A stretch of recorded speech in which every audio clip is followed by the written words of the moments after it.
Hello, a very good morning to you all. My name is Rupesh Kushwaha and I am here to share my views regarding preparation of GATE as well as ESC. I have been provided a platform by the University Innovation Cell of Madan Mohan Malviya, University of Technology Gorakhpur, to answer all your queries of my fellow juniors who are in final year, third year, second year and first years. So I have a numerous queries regarding the GATE and I think it is around 6 pages I have to answer about that. So let's begin. आइए शुरू करते हैं कि कैसे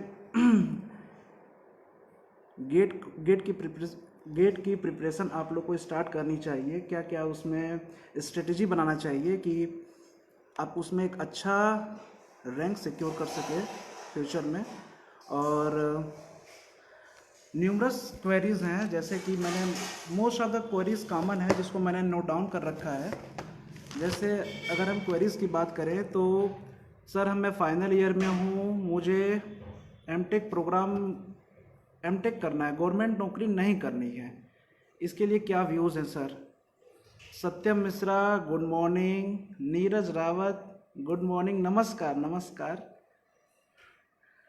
चलिए, और जैसे most of the queries हैं, जैसे रिकमेंडेशन ऑफ बुक। बहुत सारे स्टूडेंट्स हैं जिनको फाइनल ईयर में इलेक्ट्रॉनिक्स एंड कम्युनिकेशन के, जिनको पर्सनली डाउट है कम्युनिकेशन में, स्पेशली अगर मैं स्पेसिफिकली अगर मैं बात करूं कम्युनिकेशन की तो डिजिटल कम्युनिकेशन की, फिर EMFT की, एप्टीट्यूड की। और सारे क्वेरीज हैं जैसे पेपर कैसे अटेम्प्ट करना है, रिवीजन क्या करना चाहिए, टाइम ऑफ रिवीजन, कितने टाइम्स मुझे रिवाइज करना चाहिए, और क्या जॉब के साथ साथ प्रिपरेशन कर सकते हैं। और यहाँ पे क्वेरी आती है हमारी कॉलेज की, बहुत ही फेमस पर्सनालिटी हैं शुभम चंद सर। मैं होप करूँगा, आशा करता हूँ कि उनकी क्वेरीज का मैं अच्छा जवाब दे पाऊँ। चलिए ठीक है, देखते हैं इस पे। और एक अदर्स भी क्वेरीज हैं, जैसे नॉन टेक्निकल फील्ड में हमारा क्या अप्रोच होना चाहिए, क्या गेट के थ्रू हम डिसेंट गवर्नमेंट जॉब पा सकते हैं कि नहीं, क्या गेट और प्लेसमेंट एक साथ साथ कर सकते हैं कि नहीं, PSUs प्राइवेटाइज हो रही हैं, हमें क्या करना चाहिए, हमें क्या नॉन टेक फील्ड अपना लेनी चाहिए या फिर हमें अपने कोर के साथ इंडल्ज रहना चाहिए। Daily routine, balance between GATE and ESC, right direction without any distraction, क्या फर्दर वैकेंसीज आएंगी UPPCL में, DRDO में, इसरो में, बार्क में, रेलवेज में। बहुत सारे क्वेश्चंस हैं, मैं एक एक क्वेरीज का आपको आंसर देते जाऊंगा। आप लोग उसको बड़े ध्यान से सुनिएगा, समझिएगा, और आशा करता हूं कि आप लोग मेरी बातों को फॉलो करेंगे। ठीक है, तो सबसे पहले मैं क्वेरीज डिस्कस कर लेता हूं, फिर मैं सारी बातों का एक कंक्लूजन आखिरी में कर दूंगा, जो आपके लिए बहुत इंपॉर्टेंट रहेगा उसको फॉलो करने के लिए। तो आइए शुरू। Utkarsh Tiwari good morning sir, good morning. शुरू करते हैं फाइनल ईयर की क्वेरीज से। Satyam Mishra BTech electrical engineering final year, इनका क्वेश्चन है कि please guide my MTech preparation through IITs please sir, as I do not want to go for government jobs. ठीक है, आप गवर्नमेंट जॉब्स में नहीं जाना चाहते हैं, आप हायर एजुकेशन प्रीफर करना चाहते हैं, और मुझे ये लगता है कि जो भी स्टूडेंट्स हायर एजुकेशन के लिए प्रीफर करना चाहते हैं, दे आर गोइंग, वो अच्छा कर सकते हैं आगे फ्यूचर में। उनका मतलब अब न्यूमरस PhD प्रोग्राम्स होते हैं, और प्लेसमेंट सिनेरियो भी अगर आप IIT से करते हैं आपको बेहतर प्लेटफॉर्म मिलेगा ताकि आप अपना फ्यूचर सिक्योर कर सकें। गवर्नमेंट जॉब्स जनरली लोग फ्यूचर प्रेफर करते हैं कि ताकि उनका एक सिक्योरिटी होती है सोसाइटी में, एक तरीके से उनकी इज्जत बनी रहती है कि ये फला आदमी जो है ये गवर्नमेंट जॉब्स में है। तो मुझे लगता है कि आप एमटेक ज्वाइन कर सकते हैं, और आप चाहे तो एमटेक के साथ साथ अपनी प्रिपरेशन भी कर सकते हैं रिगार्डिंग ESCs, या फिर न्यूमरस वैकेंसीज आने वाली है IRMS, उसके लिए भी। नेक्स्ट क्वेरीज है Madhavi Singh BTech EC third year, इनके तो बहुत सारे क्वेरीज हैं।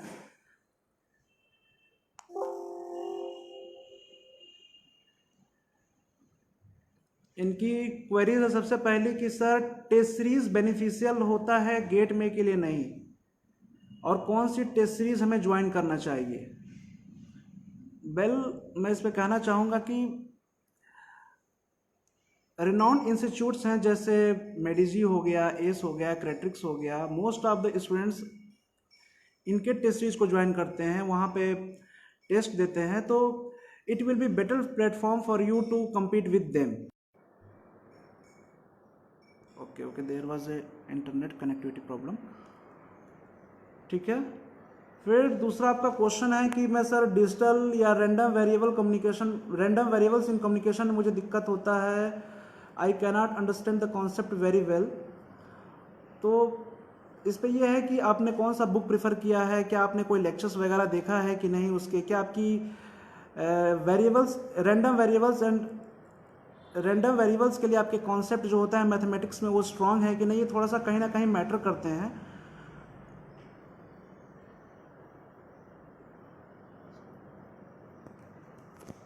आप चाहे तो न्यूमरस स्टैंडर्ड बुक्स है जो आपको फॉलो कर सकते हैं, बीपी लाठी हो गई, साइमन हैकिन हो गई, आपके लिए काफ़ी हेल्पफुल होगा।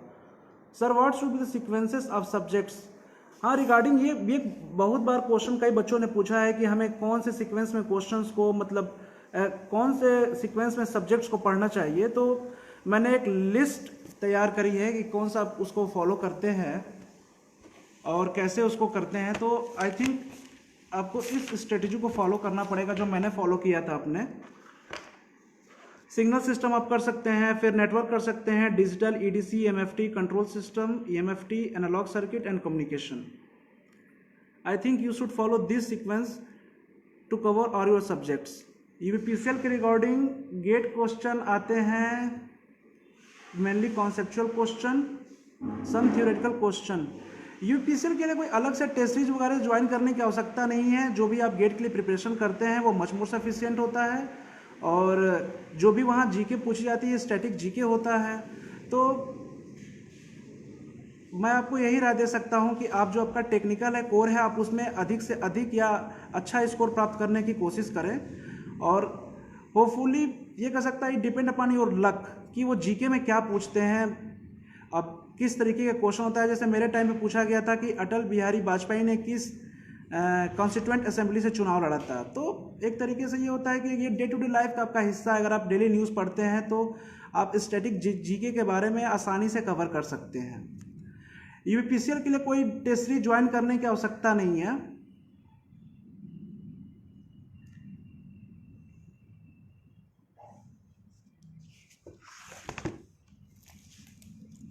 फिर नेक्स्ट क्वेश्चन है कृष्णा चंद्र राय, बीटेक ईसी थर्ड ईयर। गौरव मिश्रा हाय, सौरभ उपाध्याय हेलो सर, शिखर चौधरी हेलो सर जी, हेलो हेलो। कृष्ण चंद्र राय बीटेक ईसी थर्ड ईयर का क्वेश्चन ये है कि क्या मैं जॉब के साथ गेट की प्रिपरेशन कर सकता हूँ। हाँ क्यों नहीं, ऑफ कोर्स बहुत लोगों ने किया है, आप कर सकते हैं। ये आपके टाइम मैनेजमेंट पे डिपेंड करता है कि अगर आपका हेक्टिक शेड्यूल भी होता है, at least you have Sunday and Saturday, बहुत है, सैटरडे संडे आप चाहे तो आराम से इस्तेमाल कर सकते हैं, अच्छे से उसका यूटिलाइज कर सकते हैं और गेट की प्रिपरेशन करते हैं। इनफैक्ट बहुत सारे बच्चे जो सैटरडे और संडे का प्रोग्राम होता है, जैसे न्यूमरस कोचिंग्स हैं जैसे मेडिजी, ये सब ये लोग कराते हैं अपना, तो आप लोग उसको ज्वाइन कर सकते हैं और ये आपके लिए काफ़ी हेल्पफुल होगा। Devendra Kumar BTech EC third year, which is perfect for the GATE preparation, any coaching institutes, online drive courses या NPTEL lectures।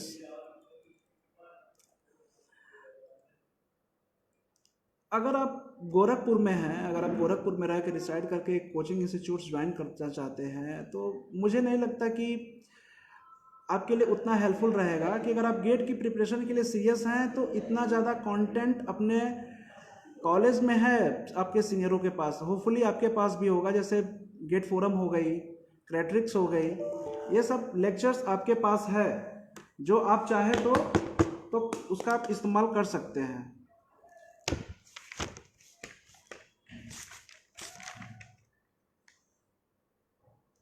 क्या गेट एक डिसेंट गवर्नमेंट जॉब हो सकती है?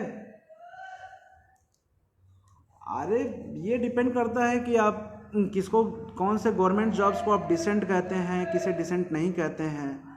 हाँ, बट आप गेट के लिए जा रहे हैं तो गेट का पेपर दे रहे हैं या उससे आप PSUs में अप्लाई कर रहे हैं, तो I hope that you are going to get a very decent government job. There is a question in the comment section, shall we go for local coaching or online coaching? I will prefer you may go for online coaching.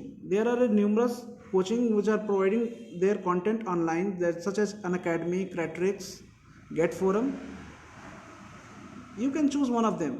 All the institutes are very good.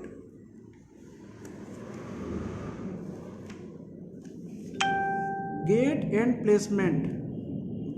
Placement, ये बहुत लोगों का question है कि sir क्या हम gate की preparation placement के साथ कर सकते हैं या नहीं कर सकते हैं। इसके लिए मैं आपको बताना चाहूँगा कि जैसे आप अगर अपनी कोर कंपनीज़ में प्लेसमेंट चाहते हैं, जैसे मान लीजिए कोई इसी का लड़का है चाहता है अगर कोई कोर कंपनी आती है उस पर आप प्लेसमेंट लेना चाहते हैं, तो आपको अपनी कोर की नॉलेज बहुत अच्छी होनी चाहिए। न्यूमरस प्रोग्राम्स होते हैं जैसे एम्बेडेड हो गया, VLSI हो गया, वेरीलॉग डिज़ाइनिंग हो गया, ये अपने कॉलेज में भी चलाए जाते हैं कई सीनियर्स द्वारा, आप उसको फॉलो कर सकते हैं, ठीक है। लेकिन अगर आप ऐसे नॉर्मली नॉन कोर कंपनीज़ में प्लेसमेंट जाना चाहते हैं, जैसे आप EC के हैं या मैकेनिकल के हैं, इलेक्ट्रिकल के हैं, आप TCS या इन्फोसिस में जाना चाहते हैं या फिर विप्रो में जाना चाहते हैं, तो आप लोग फर्स्ट ईयर में अगर होंगे तो आप लोग एक बुक पढ़ते होंगे लेटेस्ट सी, उसको आप 15-20 दिन या 1 महीने डिपेंडिंग अपॉन योर एबिलिटी आप उसको अच्छे से पढ़ सकते हैं। आप उसकी जो क्वेश्चन होता है उसको सॉल्व करके आप आराम से क्रैक कर सकते हैं। आप मतलब प्लेसमेंट में आपका प्लेसमेंट हो सकता है, आप उसको अगर करना चाहें तो आप प्लेसमेंट उससे पा सकते हैं। लेकिन आपको कोर कंपनीज़ में प्लेसमेंट चाहिए तो आपको लिए एक प्रॉपर जो मेहनत तो करनी ही पड़ेगी। और रही बात गेट की, तो गेट एक या 2 महीने या साल भर में आप अच्छे से कर सकते हैं अगर करना चाहे। लेकिन मेरा ये मानना है कि जो बच्चे गेट के लिए गेट की प्रिपरेशन करना चाहते हैं वो सेकेंड ईयर में जब उनका कोर्स स्टार्ट होता है उनकी प्रिपरेशन अच्छे से करें, पढ़ें। जब आप सेकेंड ईयर में अपनी कोर्स को पढ़ते हैं तो आपको एक नॉलेज हो जाता है या आपको लग जाता है कि क्या आप को आगे फर्दर इसमें कंटिन्यू करना चाहिए या नहीं करना चाहिए, क्या फिर हमें कैट या फिर सिविल सर्विसेज हो गई या फिर GRE इसके लिए जाना चाहिए कि नहीं जाना चाहिए। मतलब सेकेंड ईयर के एंड तक आते आते आपको इसका एक कंप्लीट नॉलेज हो जाता है। फिर जो सेकेंड ईयर के बाद थर्ड ईयर की जो छुट्टियां होती हैं,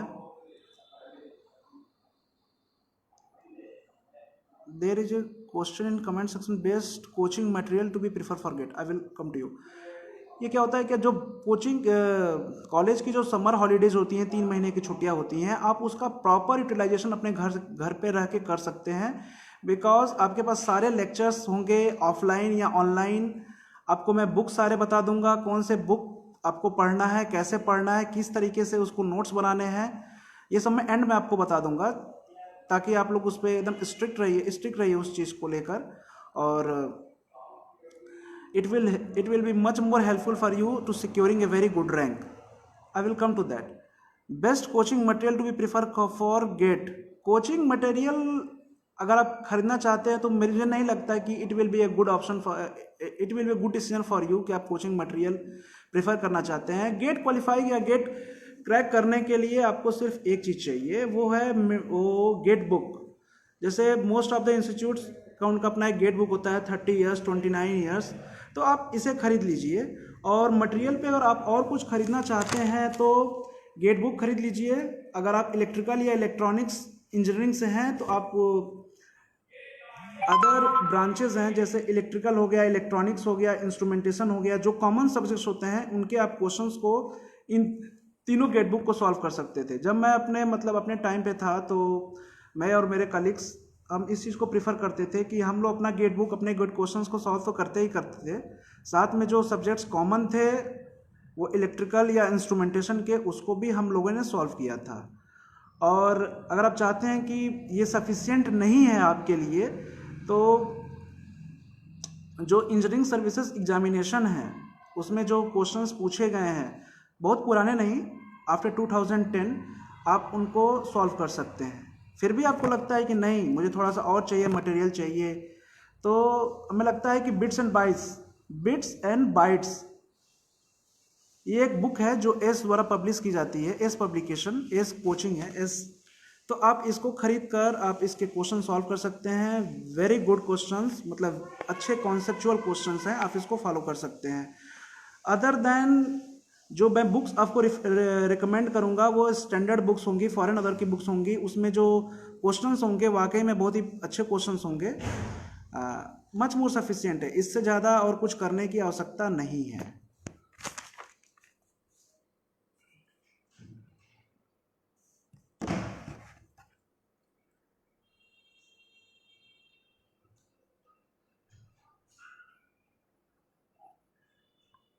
बहुत सारे क्वेश्चन आए हैं थर्ड ईयर से। Kriti Yadav BTech EC third year, Shreyanshi Sonkar third year, Shivam Srivastava electrical engineering second year, Shreya Gupta chemical engineering first year, Shubham Gupta mechanical engineering first year, Suman Yadav BTech IT first year, Prateek Srivastava EC first year. Respected sir, could you please tell me if I can rely on online sources like YouTube or NPTEL lectures for the content? इसका मैंने जवाब दे चुका हूँ, मैं बता चुका हूँ कि आपको क्या करना है। Sir, how to focus and complete the syllabus and how many times do we have to revise the syllabus to get selected in GATE 21? Ashutosh Ranjan Verma BTech EC third year. ये कितना टाइम रिवीजन करें और सिलेबस कब से complete करें, मैंने आपको शुरुआत में ही बताया है कि कैसे, मतलब आप कौन से पैटर्न फॉलो कर सकते हैं जो आपके लिए बेनिफिशियल होगा। एक सब्जेक्ट का कॉन्सेप्ट अगले सब्जेक्ट में इस्तेमाल होता है, तो आप इस सीक्वेंस को फॉलो करते हैं तो पहले बात तो आपके कॉन्सेप्ट्स इंक्रीज होंगे। टेस्ट सीरीज में आपकी परफॉर्मेंस, टेस्ट सीरीज आप देंगे तो उससे आपकी परफॉर्मेंस का आपको पता चलेगा। जब भी आप अपने सब्जेक्ट्स या किसी भी नोट्स को रिवाइज कर रहे हो तो मुझे लगता है कि आपको रिवाइज करने के बाद उसका एक टेस्ट दे देना चाहिए, क्योंकि न्यूमरस इंस्टीट्यूट्स हैं, इन्होंने सिंगल सब्जेक्ट का भी टेस्ट ऑप्शन में दे रखा है, तो आई think you should follow that.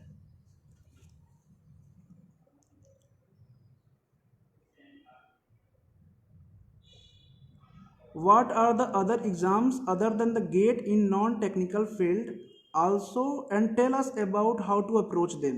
Krishna BTech EC third year. हाँ, बहुत सारे नॉन टेक्निकल फील्ड में भी एग्ज़ाम्स हैं, लेकिन मैं आशा करता हूँ कि जो इनोवेशन सेल है अपने कॉलेज का, ये और भी सारे एलुमनस हैं जैसे शुभम चंद्र सर हो गए हैं, ये बैंकिंग और पीओ सेक्टर्स के लिए इनके व्यूज़ मैं चाहता हूं कि इनोवेशन सेल इनको इनवाइट करे और इसके रिगार्डिंग आपको सर आपको व्यूज़ दें, टिप्स दें, कैसे उसको प्रिपरेशन करना है उन सब चीज़ों का। What did you do differently in the year after passing out than your final year to get this rank? What are the must dos and don'ts 2021? Deepesh BTech EC second year. Deepesh या फिर और my fellow juniors, मैं उनको बताना चाहता हूँ या मैं एक चीज़ क्लियर कर देना चाहता हूँ, मतलब मैं अपनी एक छोटी सी पार्ट में चाहता हूँ आपको शेयर करूँ। मैंने अपनी गेट की प्रिपरेशन सेकेंड ईयर से एक तरीके से स्टार्ट कर दी थी। जो सेमेस्टर्स हो रहे थे उनके साथ जो भी सब्जेक्ट्स चल रहे थे मैंने उनको अच्छे से पढ़ रहा था, कर रहा था, मेरी तैयारी अच्छी चल रही थी, टेस्ट सीरीज़ में भी मैं ठीक कर रहा था। फाइनल ईयर तक आते आते मैं बैक ऑफ कर गया था।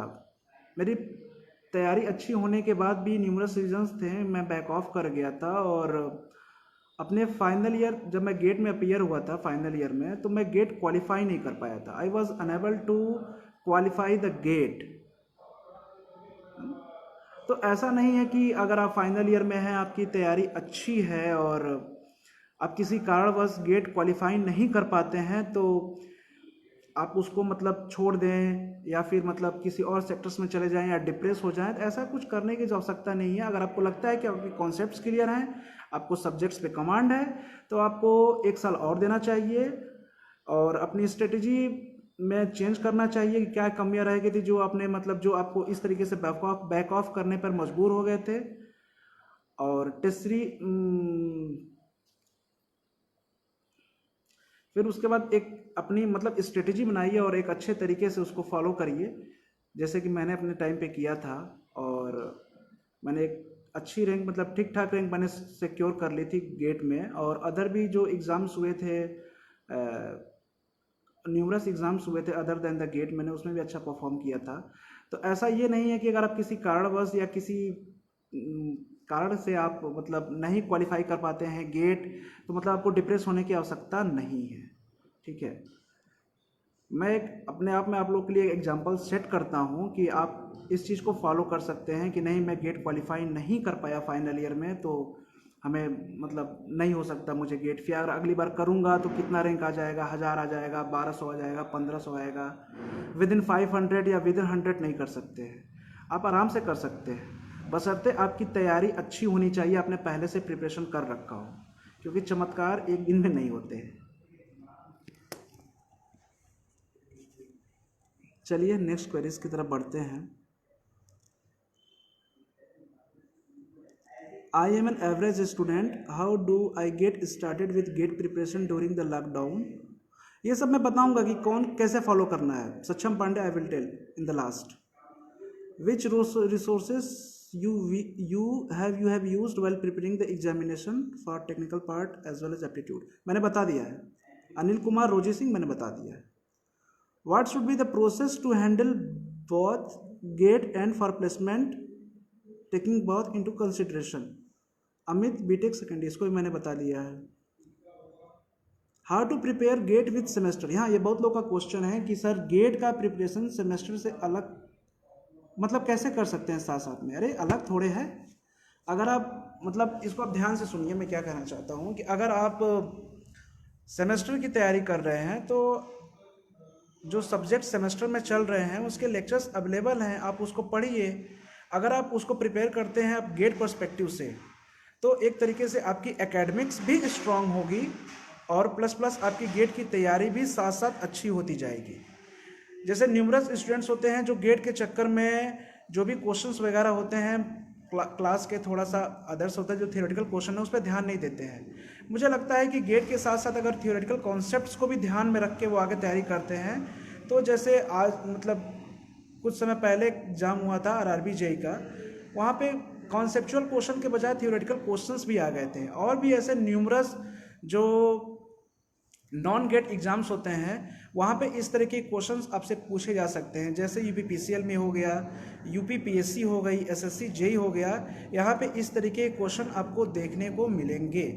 तो मैं आपसे ये रेकमेंड करता हूँ कि आप लोग गेट के साथ साथ जो सेमेस्टर्स की जो बुक हैं उस पर थियोरेटिकल चीज़ों को भी साथ में पढ़ते हुए जाइए और प्रॉपर नोट्स बनाते जाइए, क्योंकि आपने चीज़ों तो पढ़ ली, हाँ हो गया, सेमेस्टर खत्म हो गया, फिर वो चीज़ कहाँ जाती है वो किसी को पता नहीं चलता। Better you try to make short notes of दो सिंगल सब्जेक्ट्स। ठीक है,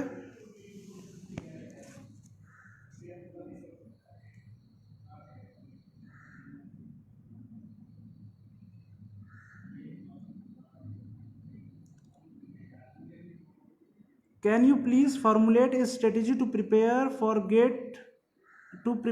gate from second year onwards without any coaching. Gaurav Kumar Jha, Akash Kumar, Satyam Singh, Namrata Singh, Ankit, Sovit Katiyar, आपको मैं बताऊंगा। At last I will tell all those things about this. Abhishek Kumar Upadhyay, should you prefer coaching for GATE? You know the well environment of hostels and campus teaching. हाँ कह सकते हो, कर सकते हो, करना चाहिए, मैंने करा था, आप भी कर सकते हो। मैं ये कहना चाहूँगा कि आप लोग कोचिंग के पीछे जो भाग रहे हैं या फिर सर कोचिंग कर लें, मतलब एक अच्छा इंस्टीट्यूट मेरे हिसाब से नहीं है गोरखपुर में जो आपको एक बेटर प्लेटफॉर्म प्रोवाइड कर सके कोचिंग का, मतलब आपके सब्जेक्ट्स का। एक वो चीज़ नहीं है, ये लैक कर रहा है गोरखपुर में।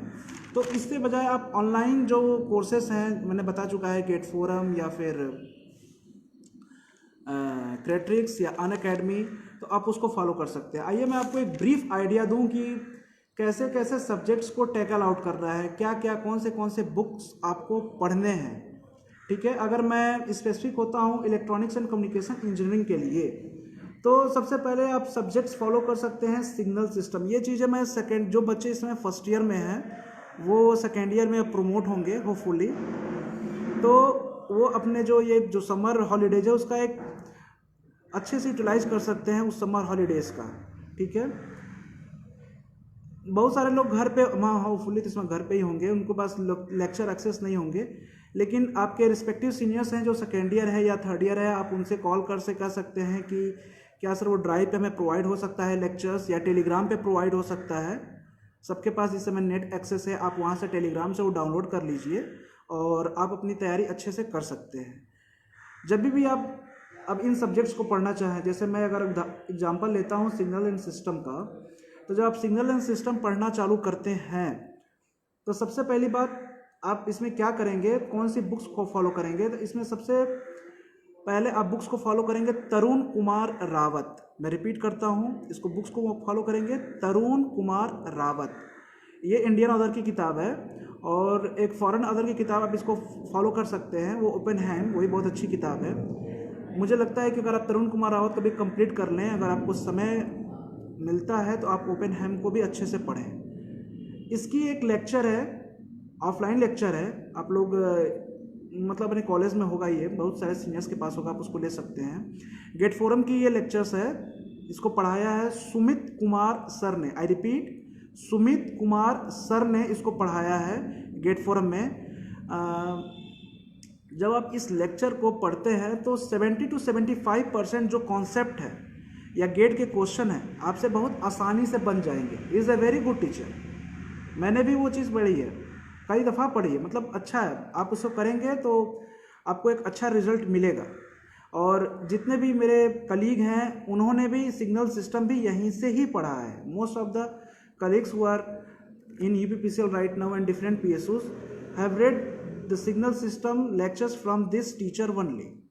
ठीक है, फिर आती है नेटवर्क एनालिसिस। नेटवर्क कैसे पढ़ें, फिर मैं कहूँगा नेटवर्क एनालिसिस या नेटवर्क एनालिसिस एंड सिंथेसिस के लिए आप बुक फॉलो करते हैं साडिकू एक करके बुक आती है फॉरेन ऑथर की।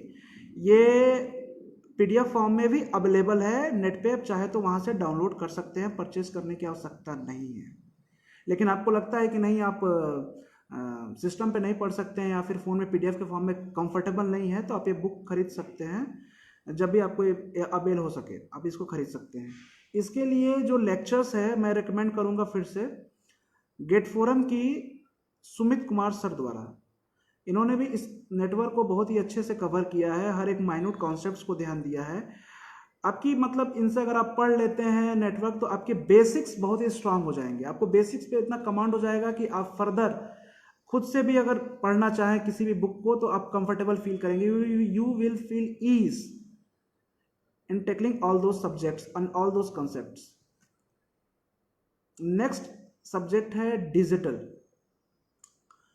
डिजिटल के लिए बुक एक बहुत फेमस बुक है मॉरिस मैनो टॉसी। मतलब मैंने अपने टाइम पे मॉरिस मैनो प्रेफर किया था या फिर नोट्स वगैरह प्रेफर किया था वेरियस इंस्टीट्यूट्स के। लेकिन अगर आप मॉरिस मैनो पढ़ना चाहते हैं या शुरू करना चाहते हैं उससे पहले आप फिर से ऑनलाइन एक लेक्चर्स देख सकते हैं जो ऑफलाइन अवेलेबल है। इसको भी पढ़ाया है सुमित कुमार सर ने गेट फोरम में। गेट फोरम का जो ये लेक्चर है डिजिटल पे, ये आप कह सकते हैं कि one of the best lecture है। आपको बहुत मज़ा आएगा जब इसको पढ़ेंगे तो you will feel very good. Next subject है आपका EDC, electronic devices and circuit. ये थियोरेटिकल सब्जेक्ट है, मतलब न्यूमेरिकल्स वगैरह हैं, इस पे कॉन्सेप्ट्स हैं, लेकिन ये पूरा टोटली थियोरेटिकल सब्जेक्ट्स है।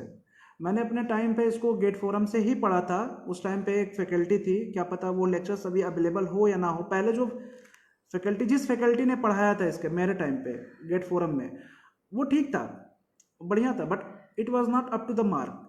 नेक्स्ट सेशन आया तो उसमें एक फैकल्टी ने ईडीसी और एनालॉग पढ़ाया था। वो फैकल्टी का अगर लेक्चर्स आपको अवेल हो जाते हैं, मुझे उनका नाम नहीं पता, अगर वो फैकल्टी, उस फैकल्टी का लेक्चर्स आपको अवेल हो जाता है गेट फोरम का, तो आप वहाँ से ईडीसी आराम से पढ़ सकते हैं।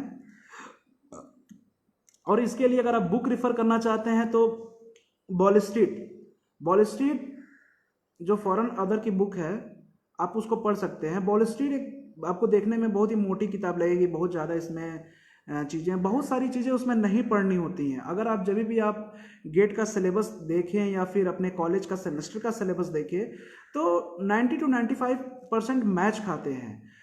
फिर उसमें से आप इसको उसमें से टिक कर लें कि हमें इस बुक से क्या पढ़ना है, कौन से चैप्टर्स पढ़ने हैं, वो आपको फील, मतलब आप उसको रिजेंबल कर पाएंगे कि हाँ ये पढ़ना है, ये नहीं पढ़ना है, ये छोड़ देना है। ठीक है, तो वॉल स्ट्रीट आप प्रीफर करिए। कई लोग, हम लोग एग्जाम्स पास करने के लिए लोकल ऑथर की बुक प्रीफर करते हैं, जो कि सही नहीं होता। हाँ, पास तो कर लेते हैं, उसमें बहुत सारे फ्लॉज होते हैं, मैंने भी किया है। फर्स्ट ईयर में मैंने जब अपना फंडामेंटल्स ऑफ इलेक्ट्रॉनिक्स का पेपर दिया था, तो मुझे इलेक्ट्रॉनिक्स का कुछ भी नहीं आता था। जो भी टीचर ने पढ़ाया उसको मैंने रटा और एक नोट्स बनाई, शॉर्ट आउट नोट्स बनाया, जैसे रास्ते में पढ़ते हुए चले गए, दोस्त से पूछ लिया कैसे होता है, होता कैसे, क्या होता है, क्या चीज़ नहीं होती है, इसके पीछे कॉन्सेप्ट क्या है, लॉजिक क्या है, मैंने कभी जानने की कोशिश नहीं की फर्स्ट ईयर के टाइम पे। मतलब होता कैसे, ये क्वेश्चन आएगा तो इसको मैं कैसे सॉल्व करूँगा, बस ये बता दो। तो उस तरीके से मैंने अपना फर्स्ट ईयर पास किया है। फिर मुझे नहीं लगा कि नहीं, मुझे कॉन्सेप्ट जानना चाहिए, तो फिर मैंने सेकेंड ईयर में वॉल स्ट्रीट मैंने अच्छे से पढ़ा, वाकई में मैंने उस चीज़ को पढ़ा और काफ़ी हेल्पफुल रहा मेरे लिए। ये जितने चीज़ें आपको मैंने बताया, EMFT एक सब्जेक्ट्स है जो आप सेकेंड ईयर में पढ़ेंगे, लेकिन मैं भी नहीं रिकमेंड करूंगा कि आप EMFT पढ़िए। EMFT पढ़ने के लिए मैं बताऊंगा आप कब पढ़िए, क्योंकि ये थोड़ा सा अलग सब्जेक्ट है, ये किसी सब्जेक्ट से उतना रिजेंबल नहीं खाता है, जो गेट में क्वेश्चंस है उससे रिजेंबल नहीं खाता है। तो मैं अब EMFT के लिए कहूँगा कि अभी आप जो सेमेस्टर्स में पढ़ाए जा रहे हैं तो EMFT पढ़ लीजिए, अच्छे से पढ़ लीजिए, लेकिन सेकेंड ईयर तक आप ये जो 4 सब्जेक्ट्स मैंने आपके बताया, सिग्नल सिस्टम, नेटवर्क, डिजिटल और EDC, इस पे आपका कमांड अच्छा होना चाहिए। जो भी मैंने आपको लेक्चर्स बताई उसको आप स्ट्रिक्टली फॉलो करिए, आपके लिए बहुत ही हेल्पफुल होगा। जब आप सेकेंड ईयर से पास कर रहे होंगे, आपके पास इतना मतलब कॉन्सेप्ट बिल्डअप हो गया होगा कि मतलब कि हाँ, आप और भी जो न्यूमरस सब्जेक्ट्स होते हैं उससे चीज़ों को आप कोरिलेट कर पाएँ। ठीक है, जब आप सेकेंड ईयर पास करके आपकी जब समर हॉलीडेज स्टार्ट हो रही होंगी, जिन्हें लगता है कि वो अब कोचिंग कर सकते हैं, आपने कई लोगों ने पूछा कि कोचिंग करना चाहिए नहीं करना चाहिए, जब आपने इन 4 सब्जेक्ट्स को कवर कर लिया है तो मेडिजी ने एक कोर्स लॉन्च किया है, क्रैश कोर्स करके। वो 3 महीने का कोर्स होता है और मुझे लगता है कि जो हम लोग की समर हॉलीडेज़ होती हैं वो लगभग 3 महीने की होती हैं, 3 महीने से कम होती हैं, लेकिन ठीक है, आप कवर अप कर सकते हैं। तो जो मेडिजी द्वारा जो क्रैश कोर्स लॉन्च किया जाता है, तो आप उसमें अपने आप को एनरोल करके वहाँ से आप जो फर्दर सब्जेक्ट्स हैं उसके बारे में अच्छी जानकारी कर सकते हैं। जैसे कंट्रोल सिस्टम इलेक्ट्रॉनिक्स के लिए अगर मैं बात करें तो वहाँ पे एक फेमस टीचर है, मैं उनका नाम नहीं याद पा रहा हूँ, मुझे उनका नाम नहीं याद आ पा रहा है, but he is very good. वो कंट्रोल सिस्टम के मतलब one of the best teacher I have ever seen. अगर आप कंट्रोल सिस्टम उनसे पढ़ते हैं तो काफ़ी हेल्पफुल होगा आपके लिए। कंट्रोल सिस्टम की बुक जो मैंने प्रिफर करी थी अपने टाइम पे BS मान के करी थी, ठीक है। और जो लोग कोचिंग इंस्टीट्यूट्स नहीं ज्वाइन कर पाते हैं, लेकिन उन्हें लगता है कि ये सब्जेक्ट्स उन्होंने टाइमली कवर कर लिया है, अच्छे से कॉन्सेप्ट उनको क्लियर हो गए हैं, तो अगेन मैं रिकमेंड करूँगा कि गेट फोरम का लेक्चर जो है, गेट फोरम का जो लेक्चर है रिगार्डिंग कंट्रोल सिस्टम, ये आपके लिए बेस्ट होगा, एकदम बेस्ट होगा। आप इसको अच्छे से फॉलो कर सकते हैं। यंग जो भी टीचर है वो he is very young and dynamic, वो आपको एक एक कॉन्सेप्ट के गो थ्रू कर देंगे और you guys will feel very ease in solving and tackling out the question. और बिलीव करिए आप मुझे, कंट्रोल सिस्टम ये जितने सारे सब्जेक्ट्स हैं उसमें का सबसे आसान सब्जेक्ट है और स्कोरिंग सब्जेक्ट्स होता है। अगर आप गेट के लिए प्रिपरेशन कर रहे हैं या ESC के लिए प्रिपरेशन कर रहे हैं, ये तो इनमें जो कंट्रोल सिस्टम का वेटेज ठीक ठाक होता है, 6 to 10 मार्क्स का वेटेज होता है।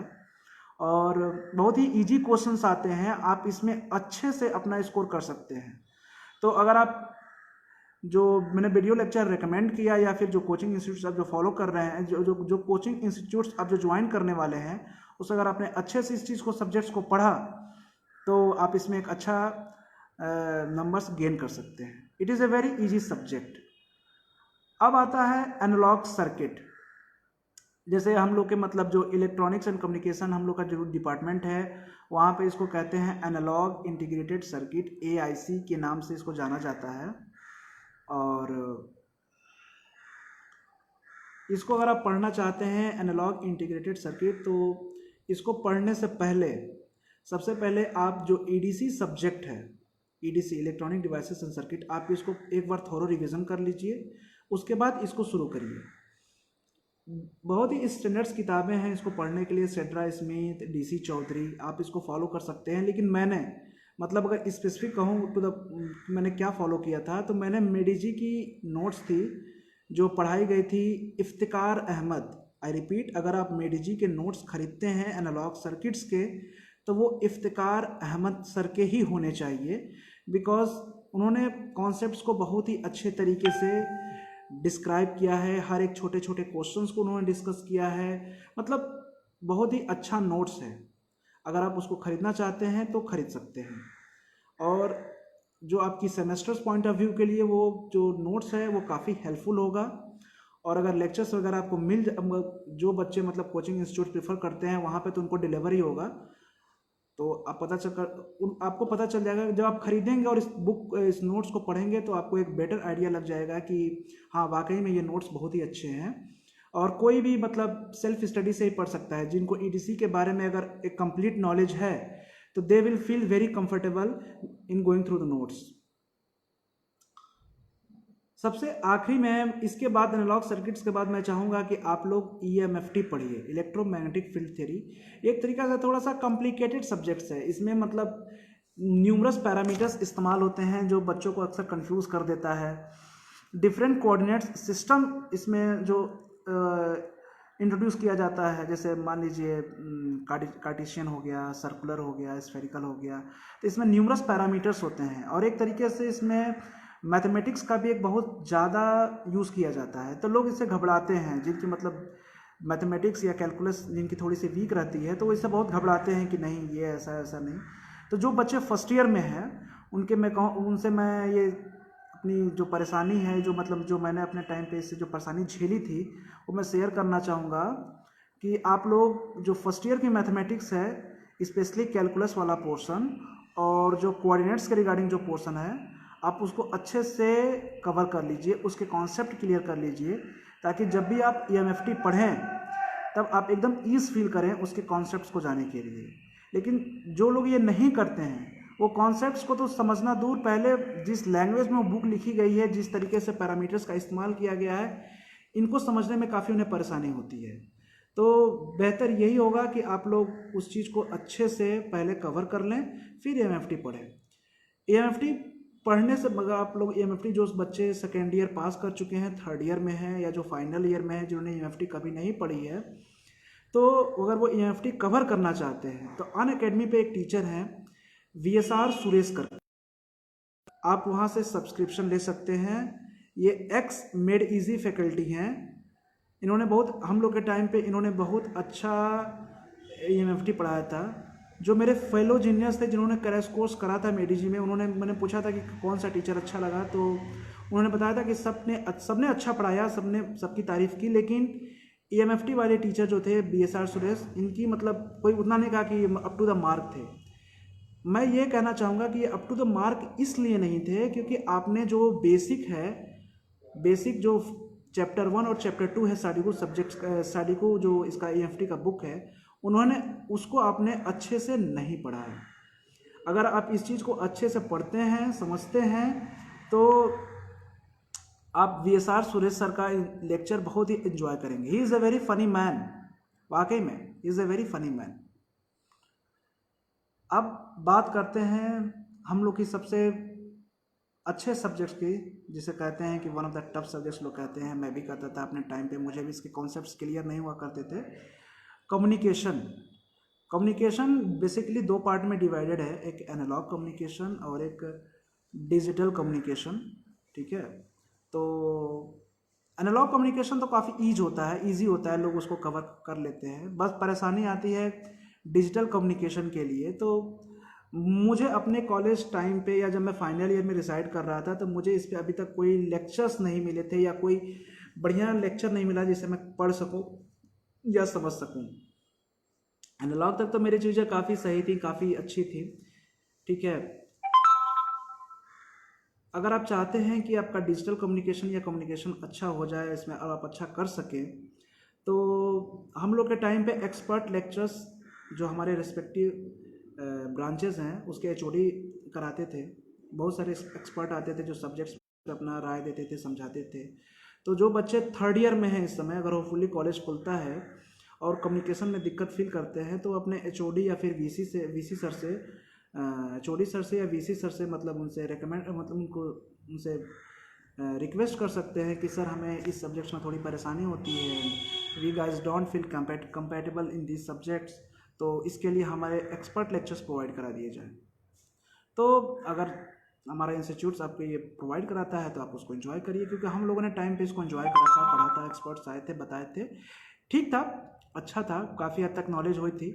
लेकिन मैं फिर बताऊँ, it was not up to the mark, ठीक है। अच्छा नहीं मतलब अप टू द मार्क नहीं था, उससे मतलब गेट के जो भी क्वेश्चन है बन नहीं पाते थे।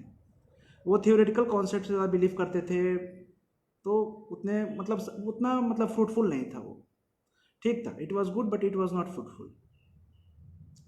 और कम्युनिकेशन अगर आप अच्छे से पढ़ना चाहते हैं, इसके लिए अगर मैं बुक बताना चाहूँ तो मैंने पहले भी बताया है कि साइमन हैकिंग और बीपी लाठी अच्छी बुक है, पढ़ना चाहिए। लेकिन फिर से मैं कहूँगा कि जो बच्चे मतलब गेट पर्सपेक्टिव पॉइंट से अगर पढ़ना चाहते हैं इस चीज़ को, अगर वो थर्ड ईयर में है, फाइनल ईयर, उनके पास बुक पढ़ने का समय नहीं है, तो रेड्डी सर का मेडिजी का हैंड रिटन नोट्स है, आई रिपीट, रेड्डी सर का मेडिजी का हैंड रिटन नोट्स है।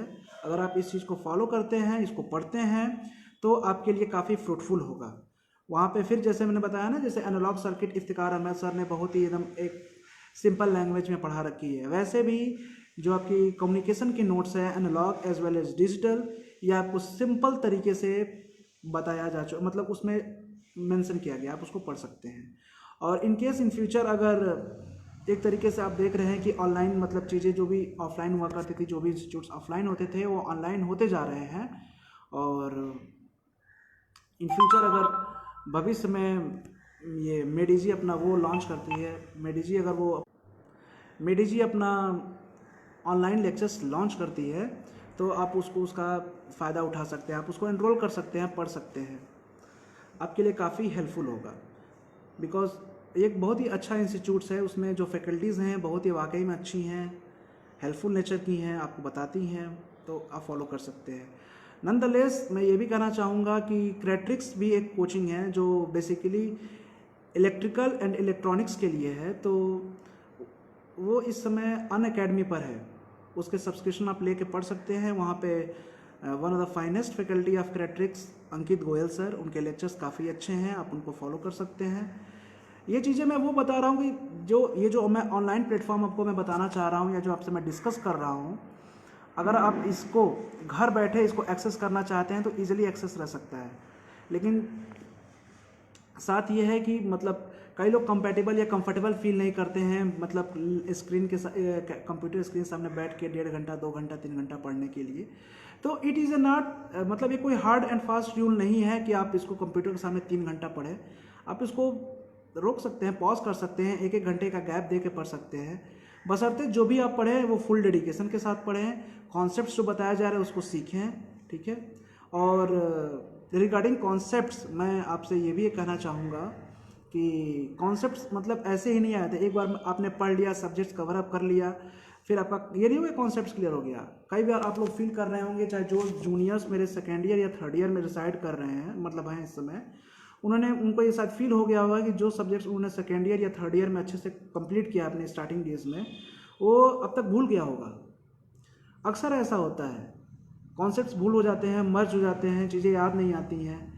अगर आप चाहते हो कि चीज़ें रिटेन रहे तो सबसे पहले आपको रेगुलर रिवीजन करना होगा, प्लस प्रैक्टिस किसी भी सब्जेक्ट से रिगार्डिंग आपकी एकदम अच्छी होनी चाहिए। प्रैक्टिस आपको मतलब जो मैंने बताया कि अगर आप इलेक्ट्रिकल के हैं तो सिर्फ अपने अपने गेट क्वेश्चन ना सॉल्व करें, उसके साथ साथ आप इलेक्ट्रॉनिक्स या इंस्ट्रूमेंटेशन की जो गेट बुक है उसको भी सॉल्व करें।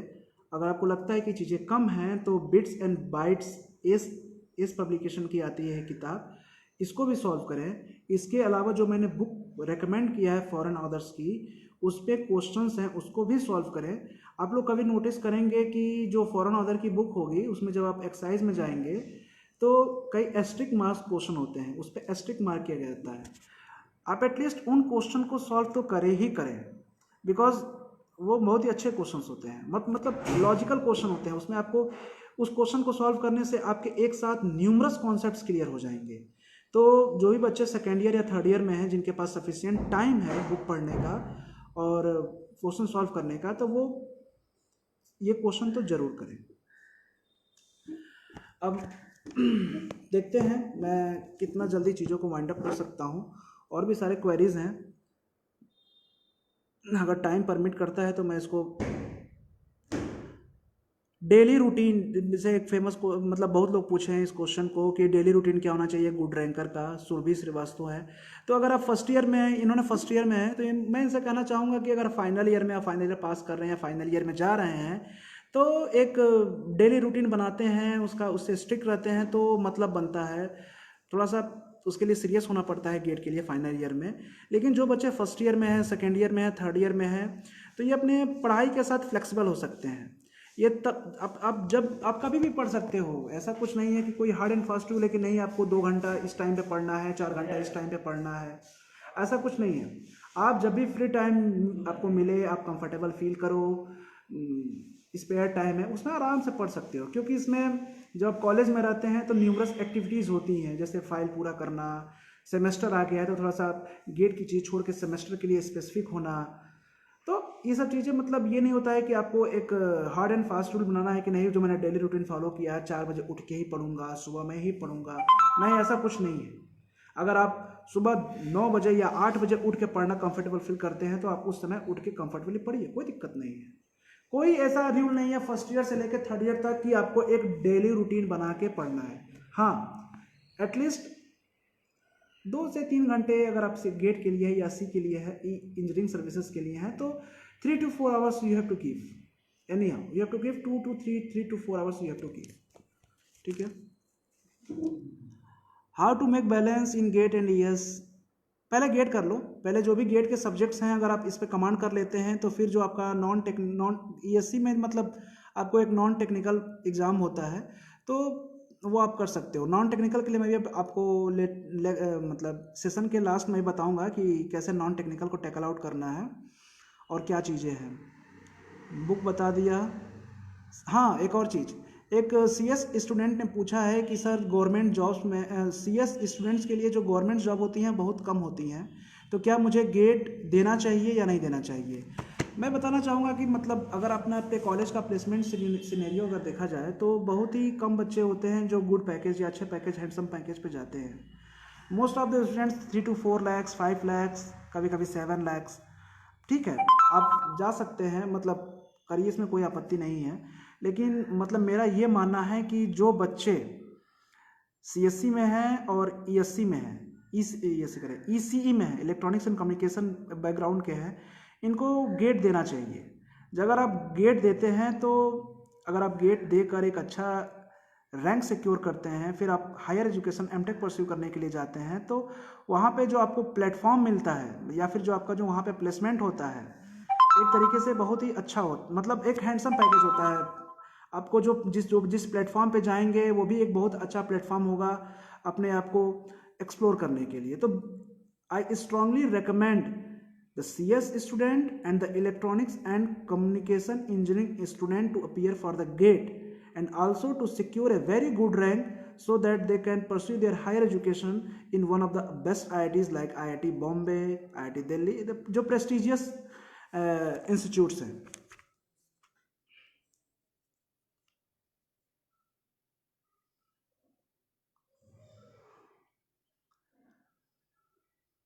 CGPA क्या हम गेट की प्रिपरेशन करेंगे तो CGPA गड़बड़ हो जाएगा शिवा सिंह? नहीं नहीं, अगर आप गेट की प्रिपरेशन करते हैं और सब्जेक्ट के साथ तो आपकी सीजीपीए अच्छी रहेगी। मैं अपना मतलब सीजीपीए आपके साथ शेयर करना चाहूँगा। जब मैं फर्स्ट ईयर में था तो मेरा सीजीपीए था 7.89, लेकिन मैंने सेकेंड ईयर से जब मैंने अपनी गेट की प्रिपरेशन स्टार्ट करी और जो सब्जेक्ट्स थे रिस्पेक्टिव सब्जेक्ट्स उसमें क्या बोलते हैं उस सेमेस्टर्स में, उसमें मैंने बहुत अच्छा स्कोर किया। मेरे सीजीपीए अचानक से देर वाजे स्पाइक कह सकते हैं, मेरा सीजीपीए 8.4 पहुंच गया था। तो ऐसा नहीं है कि अगर आप गेट की प्रिपरेशन करते हैं तो आपका सीजीपीए ख़राब हो जाएगा, नहीं, ऐसा कुछ नहीं है। वो अच्छा ही रहेगा आपके लिए, सीजीपीए के लिए बेनिफिशियल ही रहेगा। पर्सनल लाइफ प्रॉब्लम्स, आप इतने बड़े हो गए हैं कि आप अपने पर्सनल लाइफ प्रॉब्लम्स को सॉल्व कर सकते हैं प्रिपरेशन के दौरान, बच्चे नहीं हैं आप लोग। हाँ। How do you handle nervousness in an interview? Animesh Srivastava and Karan, इन्होंने पूछा। जैसे मैं आप लोग के साथ एक और अपने लाइफ का एक इंसिडेंट शेयर करना चाहूँगा कि जब मैंने पहली बार मेरा पहला इंटरव्यू जो मैंने अभी तक अपने लाइफ में फेस किया है टिल टुडे, वो है यूपीपीसीएल का इंटरव्यू। मैंने आप लोग सोच के थोड़े से हैरान होंगे कि ऐसा कैसे हो सकता है। नहीं, मेरा सबसे पहला इंटरव्यू बचपन से लेके अभी तक मैंने अगर किसी के सामने इंटरव्यू दिया है तो वो है यूपीपीसीएल का इंटरव्यू। और मैं बहुत ही नर्वस था उस टाइम पे, बहुत नर्वस था कि क्या होगा, कैसे पूछेंगे। जो भी बोर्ड सोसाइटीज़ अपने कॉलेज में जो इंटरव्यू कंडक्ट कराती है, जैसे टीएनपी हो गया, आपका इनोवेशन सेल हो गया, और भी एडबोर्ड हो गया, तो मैं इस सब में कभी पार्टिसिपेट नहीं किया था, बोर्ड सोसाइटीज़ में नहीं पार्टिसिपेट किया था। तो इसका कहीं ना कहीं मुझे एक ड्रॉबैक मुझे वहाँ देखने को मिला। I was not feeling very confident while giving my answers. मैं कॉन्फिडेंस नहीं फील कर रहा था, हेजिटेशन थी, मैं वर्ड्स फंबल कर जा रहे थे, एक डर था मन में। तो जो भी बच्चे फर्स्ट ईयर में हैं, अगर कभी उनको मौका मिलता है या फिर वो कभी किसी बोर्ड सोसाइटीज़ को ज्वाइन करना चाहते हैं तो आप जाएं, इंटरव्यू दें, अपनी वहाँ जो भी वहाँ पे इवेंट्स होते हैं उसमें पार्टिसिपेट करें। और ये आपके उस टाइम पे तो लगता है कि नहीं ये तो ठीक है, लेकिन in future it will be very helpful, आपके लिए बहुत ही लाभदायक होगा अगर आप इस चीज़ को करते हैं तो, ठीक है। और कई लोग सोचते हैं कि नहीं मैं बोर्ड सोसाइटीज़ में जाऊंगा तो मेरी पढ़ाई पढ़ाई ख़राब हो जाएगी या फिर मैं डिस्ट्रैक्ट हो जाऊंगा। ऐसा कुछ नहीं होता है। मेरे ही कलीग थे सौरभ उपाध्याय, वो न्यूमरस बोर्ड सोसाइटीज़ में थे और वो मेरे ही प्रोफाइल में है। He is also an assistant engineer in UPPCL. तो ऐसा आप नहीं कह सकते हैं कि ऐसा कुछ हो सकता है। एक दूसरे मैं पर्सनालिटीज़ का नाम लेना चाहूँगा, जैसे शुभम चंद्र सर, मैंने इनके बारे में पहले ही जिक्र कर चुका हूँ। ये भी न्यूमरस सोसाइटीज़ में थे and he is one of the SBI topper. और आप इनके मोटिवेशनल वीडियोज़ यूट्यूब पे देख सकते हैं। तो ऐसा नहीं है कि अगर आप किसी बोर्ड सोसाइटीज़ में ज्वाइन करते हैं तो आपकी किसी पढ़ाई या फिर आपकी किसी प्रिपरेशन पे फ़र्क पड़ेगा। कहीं ना कहीं आपको फ्यूचर में बहुत हेल्प ही करेगा। इससे क्या होता है कि लोग कहते हैं ना कि हाँ, सीनियर्स बोलते हैं कि आपकी मैनेजरियल स्किल को डेवलप इम्प्रूव करेगा, एक तरीके से प्रेशर हैंडलिंग बताएगा। हाँ, सही कहते हैं, ये होता है। मैंने नहीं किया है, मैंने ज्वाइन नहीं किया है, तो मुझे कहीं ना कहीं फील होता है कि जो मेरा कलीग है वो मुझसे कहीं ज़्यादा बेटर परफॉर्मेंस कर सकता है इन सब चीज़ों में। उसकी मैनेजर स्किल्स, उसकी बोलने की शैली, ये कहीं ना कहीं अच्छी है। अगर आप नहीं, कई लोगों को लगता है कि आप नहीं ज्वाइन करना चाहते हैं तो ठीक है, ना ज्वाइन करिए, लेकिन साथ में मैं आपको ये भी एक स्ट्रॉन्ग रिकमेंडेशन देना चाहूँगा कि न्यूमरस इवेंट्स होते हैं, जैसे उद्गार हो गया, उद्गार शायद अब मर्ज हो गया है अभिव्यक्ति के साथ, अब अभ्युदय होता है। और जितनी बोर्ड सोसाइटीज़ होती हैं, इनोवेशन सेल, ये फिर आपका टेक्स रीजन जो इवेंट होता है, तो इसमें एक वो होता है प्रेजेंटेशन वाला इवेंट होता है, जिसमें आप किसी भी टॉपिक पे अपने आप को प्रेजेंट करने का होता है। आप एब्स्ट्रैक्ट बनाते हैं, उस पर डेटा खोजते हैं, उससे अपने आप को प्रेजेंट करते हैं। तो जो भी फर्स्ट ईयर या सेकेंड ईयर या थर्ड ईयर, करना तो सबको चाहिए, लेकिन एटलीस्ट सेकेंड ईयर तक के जो बच्चे हैं, फर्स्ट ईयर के बच्चे हैं, इसमें अपना फुल पार्टिसिपेशन दें। इससे क्या होता है कि जो झिझक होती है, स्टेज फियर होता है बोलने का, ये ख़त्म हो सकता है, ये आप ख़त्म कर सकते हैं। और साथ में ये भी है कि जो लोग नॉन इंग्लिश बैकग्राउंड से आते हैं, जिनकी थोड़ी इंग्लिश पे कमांड नहीं होती है, थोड़ा हिचकिचाते हैं इंग्लिश बोलने में, तो उनसे मैं कहूँगा कि ये एक ऐसी बीमारी है, एक कैंसर की तरह है, सीरियसली। ऐसा मतलब आप इसको इम्प्रूव कर सकते हैं। अगर आप इंग्लिश चाहे तो अपने फर्स्ट ईयर से लेके अगर धीरे धीरे प्रैक्टिस करें उस पर, अगर वोकैब अपने स्ट्रांग करें, बोलने की प्रैक्टिस करें, तो आप इसको इम्प्रूव कर सकते हैं। क्योंकि कहीं ना कहीं फ्यूचर में आपके लिए ये एक रोड़ा बन सकता है। अगर आप ईसी या सीएस बैकग्राउंड से हैं तो आप में तो इसमें कमांड करना ही चाहिए। मतलब मैं आज तक इस परेशानी से जूझ रहा हूँ कि मेरी इंग्लिश उतनी फ्लुएंस नहीं है। मैं कई बार स्पीच डिलीवरी करते वक्त फंबल कर जाता हूँ, स्टैमर करता हूँ। तो ये परेशानी मैं मतलब इस टाइम पे देख रहा हूँ। मैंने अपने फर्स्ट ईयर अपने बीटेक लाइफ में उसको नज़रअंदाज किया था। तो आप इसको ख़त्म कर सकते हैं अगर आप प्रैक्टिस करें तो। और ये बहुत ज़रूरी है आपको, मतलब इस पर अपना काम या इस स्किल को अपना डेवलप ही करना चाहिए। आइए कुछ इंपॉर्टेंट क्वेरीज हैं जो उनको देख लें।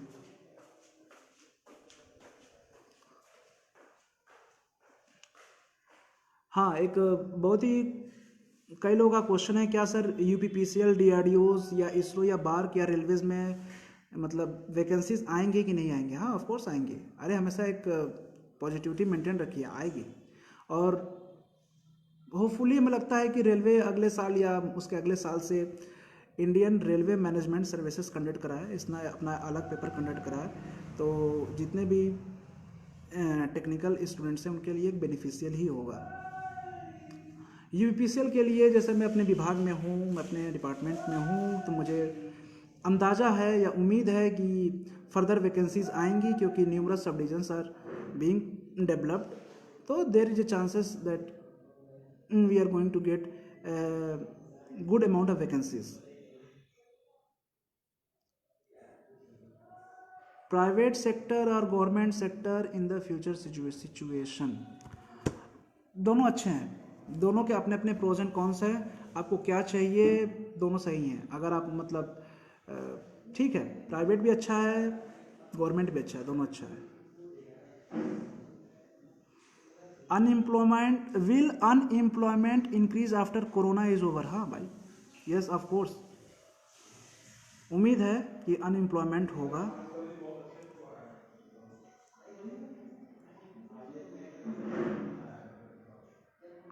How you stay focused while you are preparing, ये आप फोकस तभी रह सकते हैं कि आप अपने प्रिपरेशन को लेकर कितने डेडिकेटेड हैं, किस तरीके से आप अपनी मतलब प्रिपरेशन को लेकर सीरियस हैं, मतलब कि हाँ मैं मुझे करना है। अगर दिखाने के लिए या काम चलाने के लिए पढ़ रहे हैं, अच्छा हाँ पढ़ लेते हैं, कर लेते हैं, तो फिर बहुत ही एक्टिविटीज़ है, न्यूमरस एक्टिविटीज़ होती हैं हॉस्टल में जो आपको डिस्ट्रैक्ट कर सकती हैं। तो it depends upon your dedication to your preparation. Best coaching institute in Gorakhpur नहीं बता चुका हूँ, आप इसको जो मैं बोला ऑनलाइन कोर्सेस उसको फॉलो करिए। और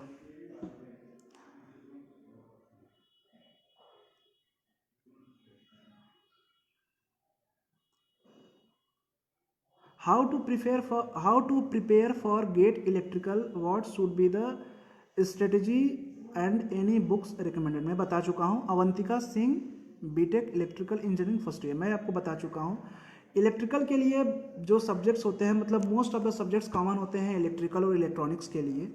उसमें जो जो मेजर सब्जेक्ट्स जो हैं जो अलग अलग हैं, जैसे मशीन हो गया, पावर सिस्टम हो गया, पावर इलेक्ट्रॉनिक्स हो गया। तो आप इन पे अगर कमांड करना चाहते हैं, इनको आप अच्छे से करना चाहते हैं अपने कॉलेज लाइफ के दौरान, तो पीएस विम्ब्रा एक किताब है मशीन के लिए, आप उसको फॉलो कर सकते हैं। पावर सिस्टम के लिए बालाजी का नोट्स प्रेफर कर सकते हैं। एक मुझे इन सब्जेक्ट्स के बारे में मतलब उतना डीप नॉलेज नहीं है कि मतलब एकदम यही एक ओनली ऑप्शन अवेलेबल है। होपफुली कि न्यूमरस ऑप्शंस अवेलेबल हो, लेकिन मैंने अपने कलीग्स या अपने दोस्तों से सुना है कि मशीन का लेक्चर्स क्रेट्रिक्स का अगर आप फॉलो करते हैं तो ये आपके लिए हाईली बेनिफिशियल होगा, जो अंकित गोयल सर ने लिया है। ठीक है, तो कहीं ना कहीं वो आपके लिए बेनिफिशियल होगा। पावर सिस्टम का अगर आप फॉलो करते हैं तो मेडिजी फैकल्टी बालाजी के नोट्स मच मोर सफिशियंट है, बहुत ही अच्छे हैं। पावर इलेक्ट्रॉनिक्स के लिए जो बच्चे क्रेट्रिक्स फॉलो कर सकते हैं या बेसिक्स भी पढ़ना, अगर बेसिक्स स्ट्रॉन्ग करना चाहते हैं तो यूट्यूब पे एक फ्री लेक्चर अवेलेबल है सोहेल खान का। आई रिपीट, पावर इलेक्ट्रॉनिक्स के लिए एक लेक्चर अवेलेबल है सोहेल खान का। जो मेरे कलीग्स हैं जो इलेक्ट्रिकल इंजीनियरिंग में हैं, उन्होंने मुझे ये इस पर रिकमेंड किया था कि पावर इलेक्ट्रॉनिक्स के लिए अगर आप पढ़ना चाहते हैं बेसिक्स, तो सोहेल खान का लेक्चर बहुत ही सही है, यूट्यूब पे फ्रीली अवेलेबल है, you can easily access to them. ठीक है,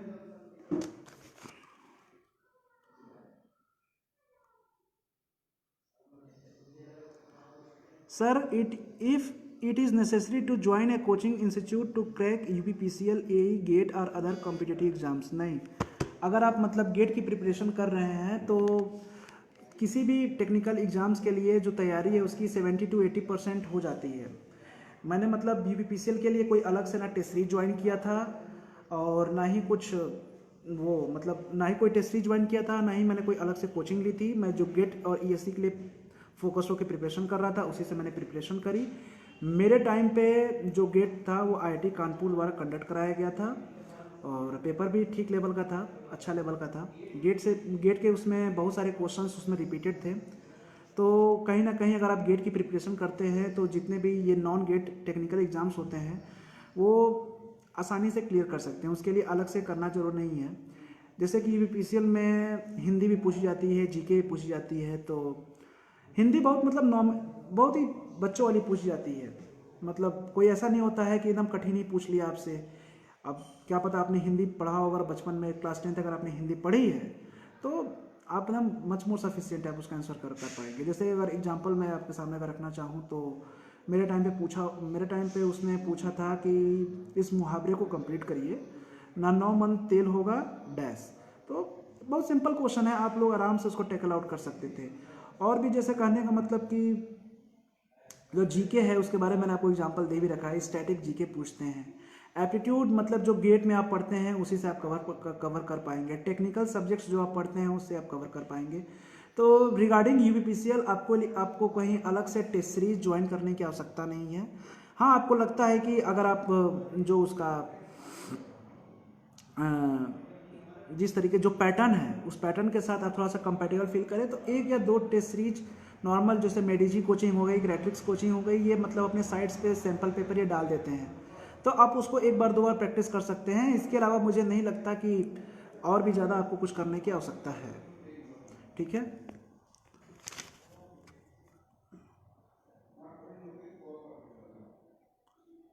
लास्ट में एक क्वेश्चन है, Harsh Agarwal, respected sir, from which branch you gave the GATE exam. मैं इलेक्ट्रॉनिक्स एंड कम्युनिकेशन इंजीनियरिंग से मैंने अपनी BTech पास करी हुई है। मैं 2018 में गेट दिया था, मैं क्वालिफाई नहीं हो पाया था। 2019 में मैंने गेट दिया था, मेरी रैंक 341, ऑल इंडिया रैंक 341 आई थी। And from which year of your BTech you start preparing for GATEs and from what resources. ये मैं बता चुका हूँ। फाइनली मैं मतलब अब सेशन को मैं एंड करने वाला हूँ, तो मैं फाइनली मैं आपको एक कंक्लूजन देना चाहूँगा। नहीं, क्वेश्चन और रह गया है जो उसने एक बच्चे ने पूछा है कि सर मेरा नॉन टेक्निकल चीज़ जैसे रिगार्डिंग करंट अफेयर्स मेरी चीज़ें थोड़ी सी वीक रह जाती हैं, तो इसके लिए क्या करना चाहिए। तो जो बच्चे ESC के लिए सीरियस हैं फॉर इंजीनियरिंग सर्विसेज एग्जामिनेशन, उसमें करंट अफेयर्स आते हैं, तो अगर आप कॉलेज मतलब अगर आप चाहते हैं कि करंट अफेयर्स में आपके अच्छे स्कोर हों, आप उसको मतलब अच्छे से टैकल आउट कर पाएँ उस चीज़ों को, तो आप डेली बेसिस पे 2-4 यूट्यूब चैनल्स हैं, अगर आप उसको देखते हैं तो आपको करंट अफेयर्स के रिगार्डिंग आपको एक वास्ट नॉलेज हो जाएगा। आप जो भी क्वेश्चंस उसमें आएंगे कवर कर लेंगे। जैसे अगर उन यूट्यूब चैनल्स का अगर मैं नाम बताऊं तो जैसे स्टडी IQ का एक ऐप है, मतलब जनरली इसे जो UPSC एस्पिरेंट होते हैं इसको फॉलो करते हैं स्टडी IQ पे। लेकिन नहीं, अगर आजकल के न्यूज सिनेरियो को देखेंगे तो तमाम तरीके की फेक न्यूज़ फैली जा रही हैं। इस पर सुप्रीम कोर्ट ने अपनी अपनी बात रखी है कि जो भी फेक न्यूज़ फैलाएगा उसकी फला चीज़ें होंगी। तो अगर आप करंट अफेयर्स के लिए डेडिकेटेड हैं तो आप स्टडी IQ को फॉलो करें। एक दिन में कम से कम 4 से 5 वीडियोज़ आती हैं, वो 5 मिनट, 10 मिनट, 12 मिनट ऐसे ही होती हैं। आप उसके मतलब डे टू डे लाइफ में उसको देख सकते हैं। कुछ जो चीज़ें आपको इंपॉर्टेंट लगती हैं आप उसको अपने नोट कर सकते हैं। It will be very helpful for you. और अगर आप चाहते हैं कि और भी यूट्यूब लेक्चर्स अगर उसमें हैं तो एक दूसरा फॉलो कर सकते हैं, जतिन वर्मा, बस अनअकैडमी वाला, अनअकैडमी पे ये टीचर है, तो आप इसको फॉलो कर सकते हैं। दो यूट्यूब चैनल फॉलो करेंगे तो करंट अफेयर्स के लिए आपको मच मोर सफिशिएंट होगा जो बच्चे ESC के लिए प्रिपेयर कर रहे हैं। ठीक है, तो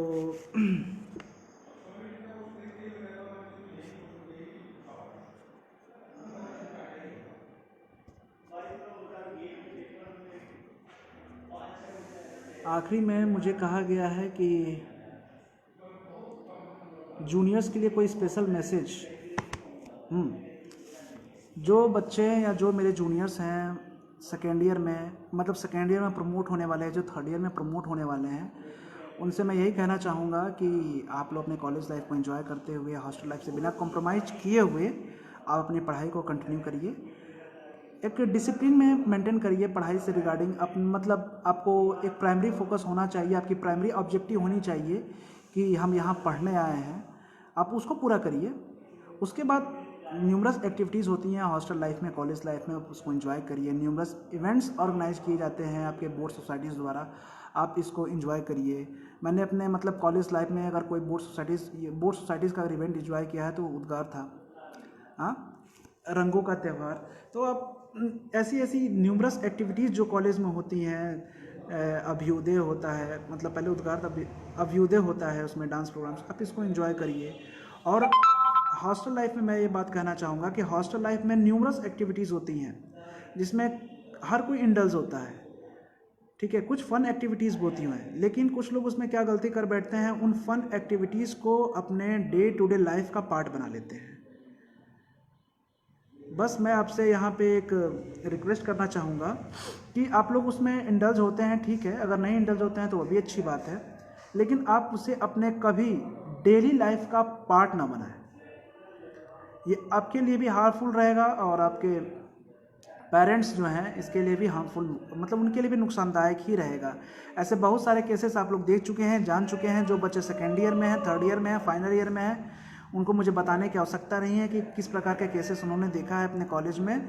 तो बेटर उसको आप उसको इन्जॉयमेंट ही रहने दीजिए, आप उसको अपने डेली लाइफ का पार्ट ना बनाएं तो बेहतर होगा, ठीक है।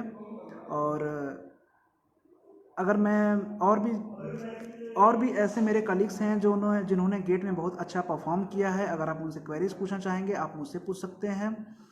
दूसरे हैं सौरभ उपाध्याय, मैंने उनके बारे में भी जिक्र करा है, उनसे पूछ सकते हैं। तीसरे हैं कामता सिंह यादव, ये मैं जिनका मैं नाम ले रहा हूँ ये इलेक्ट्रॉनिक्स एंड कम्युनिकेशन के जो स्टूडेंट्स हैं ये उनके लिए है, मैं इलेक्ट्रिकल वालों के लिए ही बताऊँगा, ठीक है। जो कामता सिंह यादव है उनसे पूछ सकते हैं regarding MTech programme. Agrima Agarwal ma'am हैं, आप उनसे पूछ सकते हैं। और सृष्टि प्रकाश मैम हैं, उनसे पूछ सकते हैं। For electrical Aman Gupta sir हैं, आप उनसे पूछ सकते हैं। और सिविल वाले बच्चे जो हैं शिवम भल्ला सर मेरे ही बैचमेट रहे, उनसे पूछ सकते हैं। सीएस के जो बच्चे हैं मैं उनके नाम में कन्फ्यूज़न हो रहा हूँ कि कौन से थे सर, वो मेरे जस्ट जूनियर थे। Now he is in IIT Bombay. और एक दूसरे सीनियर हैं Suhanshu Mishra, right now is in MNIT Jaipur. तो ये आपको रिगार्डिंग एमटेक ये आपको अच्छी जानकारी प्रोवाइड कर सकते हैं because they are going through those things. आप लोग से मैं उम्मीद करता हूँ कि आप लोग ने जो चीज़ सुना है उसको आप लोग फॉलो करेंगे, समझेंगे और एक राइट डायरेक्शन में मेहनत करेंगे।